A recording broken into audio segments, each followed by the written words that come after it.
Sebelumnya, gue minta maaf ke kalian karena udah lama banget nggak update konten di channel ini. Apalagi di pertengahan tahun, gue udah harus kelarin skripsi. Jadi gue memutuskan berhenti buat konten sementara waktu dan fokus skripsian daripada harus bayar lagi semester depannya. Bagi kalian yang lagi skripsian buat tamatin S1, pasti udah biasa banget yang namanya nungguin dosen, tesis kalian dicoret-coret, atau malah diomelin kalau ada yang salah. Gak jarang juga yang malah ditinggal dosennya entah kemana.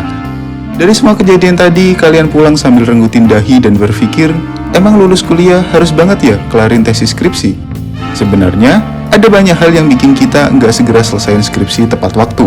Mulai dari masalah yang diteliti tidak sesuai dengan minat, komunikasi yang kurang baik dengan dosen pembimbing, hingga kurang memiliki kemampuan menulis yang baik.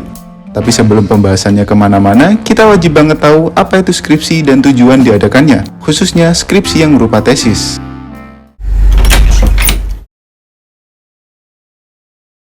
Setidaknya, menurut Kamus Besar Bahasa Indonesia, skripsi merupakan karya ilmiah atau riset yang wajib ditulis oleh mahasiswa sebagai bagian dari persyaratan dalam menyelesaikan pendidikan akademisnya. Dari sini kita tahu, syarat kelulusan emang harus bikin riset atau penelitian terlebih dulu.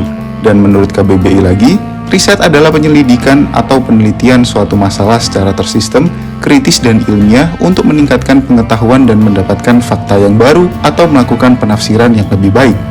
Dari penjelasan panjang tadi, kita bisa ambil poin kesimpulan tujuan diadakannya skripsi. Poin pertama, dengan menulis riset, kita dituntut untuk berpikir secara ilmiah dan terstruktur mengenai suatu fenomena tertentu. Poin kedua, menuntut kita untuk memecahkan masalah secara ilmiah sesuai dengan bidang kita. Dan yang terpenting, menulis tesis menuntut kita untuk terus meningkatkan daya literasi. Yang kita semua tahu kalau literasi di Indonesia cukuplah rendah. Jadi, ngerjain skripsi bisa membiasakan kita sama yang namanya bacaan. Dan gak cuma itu aja, tesis skripsi juga akan sangat membantu kalian jika ingin melanjutkan pendidikan ke jenjang berikutnya yang akan lebih banyak melakukan riset seperti yang ada di tingkatan eselon 2 dan eselon 3. Sayangnya, banyak mahasiswa S1 yang terkendala atau sulit menyelesaikan skripsi.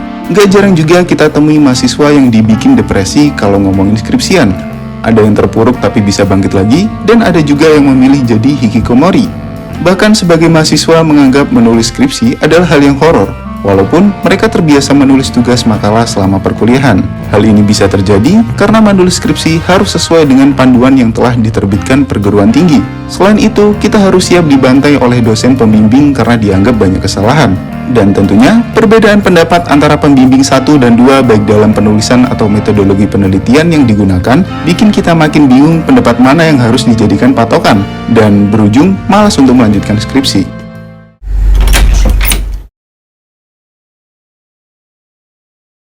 Pertama, terlepas dari sulitnya menyelesaikan skripsi, kita harus mengakui jika riset membutuhkan sebuah permasalahan. Kalau nggak ada masalah, berarti nggak ada yang harus diteliti. Dan selama SD sampai kuliah, kita terbiasa menghafal apa yang guru dan dosen berikan. Kita lebih terbiasa mendengarkan guru menjelaskan materi daripada mencari informasi sendiri. Kita juga terbiasa menerima tanpa mencari tahu lebih dalam tentang apa yang kita pelajari. Alhasil, kita kurang memiliki sikap kritis pada sebuah permasalahan.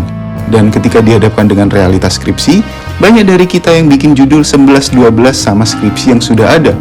Entah itu cuma untuk memperbaiki atau tambahin variabelnya aja.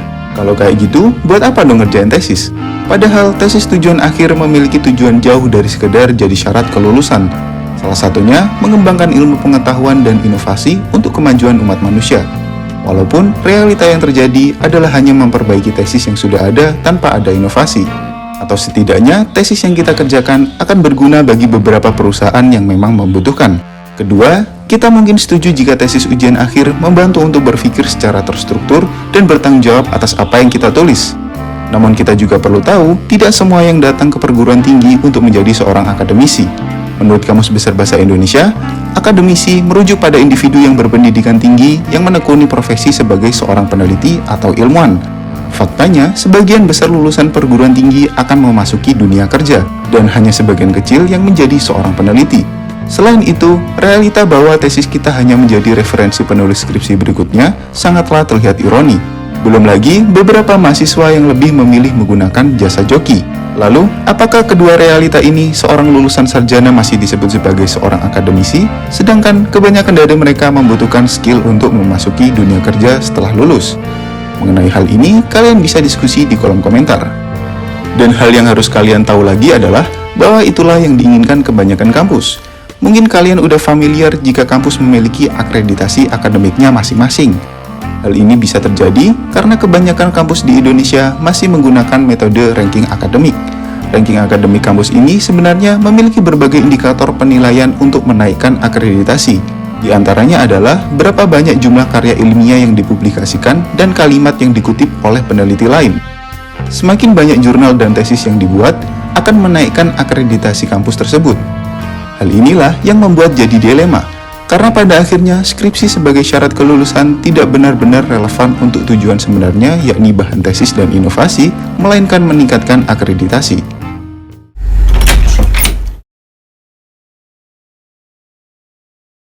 Apakah di luar negeri juga menerapkan tugas akhir skripsi sebagai syarat kelulusan seperti di Indonesia? Jawabannya, iya, tentu aja. Namun yang perlu kalian tahu, membuat tesis bukan satu-satunya syarat kelulusan di luar negeri, karena kampus di luar negeri memiliki beberapa alternatif pilihan tugas akhir selain tesis seperti proyek akhir dan ujian tes. Jadi di sana, kalian bisa milih nih, apakah kalian ingin membuat proyek dengan teman kalian atau pilih ujian tes aja biar cepat kelar. Alternatif syarat kelulusan seperti ini bisa dikatakan cukup efektif di beberapa jurusan, karena menyesuaikan dengan bidang keilmuan yang emang berbeda. Selain itu, alternatif syarat kelulusan ini bisa menciptakan karya ilmiah yang lebih beragam dan otentik karena tidak sekedar meniru yang sudah ada kemudian menggantinya dengan variabel lain. Sayangnya, metode kelulusan yang seperti ini masih belum banyak diaplikasikan ke kampus-kampus yang ada di Indonesia. Jadi, ambil laptop kalian dan tetap semangat sayang.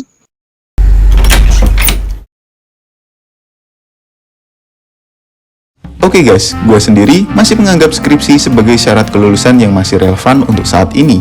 Namun gue akan kurang setuju jika tesis skripsi sebagai satu-satunya syarat kelulusan bagi mahasiswa. Itu dikarenakan masih ada alternatif lain yang bahkan cukup sesuai dengan beberapa jurusan lain selain pembuatan tesis. Tapi menurut kalian gimana? Coba tulis di kolom komentar. Oh iya, kalau kalian penasaran kenapa Spacetoon hilang dari Indonesia, kalian bisa klik video sebelah kiri. Kalau kalian penasaran kenapa mie gacuan tidak pernah sepi, kalian bisa klik video sebelah kanan. Dan sampai jumpa di video gua berikutnya. Subscribe.